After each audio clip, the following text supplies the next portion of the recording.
Europe का सबसे बड़ा कृषि उत्पादक देश भीषण गर्मी के सामने अब बेबस नजर आ रहा है। फ्रांस में ऐसी गर्मी पड़ी है कि मक्का की करीब 30% फसल पर खतरा मंडरा गया है। अंगूर के बाग, पोल्ट्री और कई दूसरी फसलें भी इसकी चपेट में आ गई हैं। हालात इतने गंभीर हो गए हैं कि मक्का की पैदावार 1990 के बाद सबसे निचले स्तर तक पहुंच सकती है। वहीं जंगलों में आग और लगातार सूखे ने किसानों की मुश्किलें यूरोप में बढ़ा दी हैं। लेकिन सवाल सिर्फ यूरोप या फ्रांस का नहीं है। क्या यूरोप की ये गर्मी दुनिया में मक्का और पशु चारे की कीमतें बढ़ा सकती है?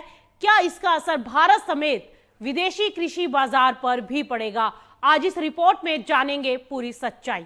दरअसल फ्रांस में इस समय मक्का की फसल को कितना नुकसान हुआ है और कौन कौन सी फसलें और कृषि क्षेत्र सबसे ज्यादा प्रभावित हुए हैं। इसके साथ ये भी जानेंगे कि गर्मी और सूखे का वैश्विक अनाज बाजार पर क्या असर पड़ सकता है और भारत के किसानों और कृषि बाजार के लिए इसमें क्या संकेत छिपे हैं।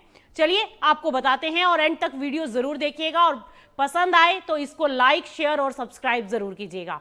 दरअसल फ्रांस के कृषि मंत्रालय के शुरुआती आकलन के अनुसार हाल ही में आई भीषण हीट वेव ने देश की करीब 30% मक्का की फसल को नुकसान पहुंचाया है।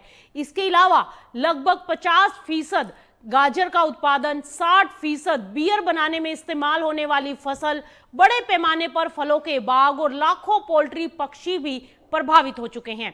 ये पहली आधिकारिक रिपोर्ट है जिसने नुकसान की गंभीरता को सामने रखा है।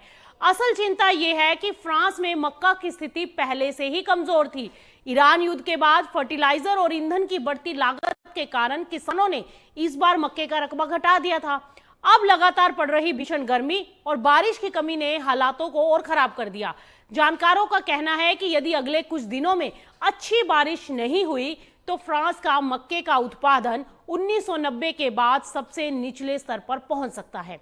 मक्का इस समय फूल आने के बेहद संवेदनशील चरण में है और इस अवस्था में तेज गर्मी और नमी की कमी परागण को प्रभावित कर सकती है, जिससे दानों की संख्या और वजन दोनों ही कम हो सकते हैं। और यही कारण है कि जानकार मक्का को इस समय सबसे अधिक रिस्क वाली फसल मान रहे हैं।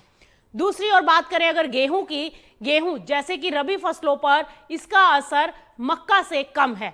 हालांकि लंबे समय तक गर्म और शुष्क मौसम अगर बना रहा तो इसकी भी पैदावार प्रभावित हो सकती है। गर्मी का असर केवल खेतों तक नहीं है अब, क्योंकि फ्रांस में अंगूर तेजी से पकने लगे हैं, जिससे इस बार अंगूर की तुड़ाई सामान्य से लगभग 3 सप्ताह पहले शुरू होने की उम्मीद है। दक्षिण फ्रांस में जंगलों की आग ने करीब 1200 हेक्टेयर क्षेत्र को अपनी चपेट में ले लिया है, जबकि पश्चिमी इलाकों में हजारों पोल्ट्री पक्षियों की मौत दर्ज की गई है। बाजार की बात करें तो संभावित उत्पादन घटने की उम्मीदों के चलते पेरिस एक्सचेंज में मक्का वायदा की कीमतें जून के मध्य से 10% से ज्यादा बढ़ चुकी हैं।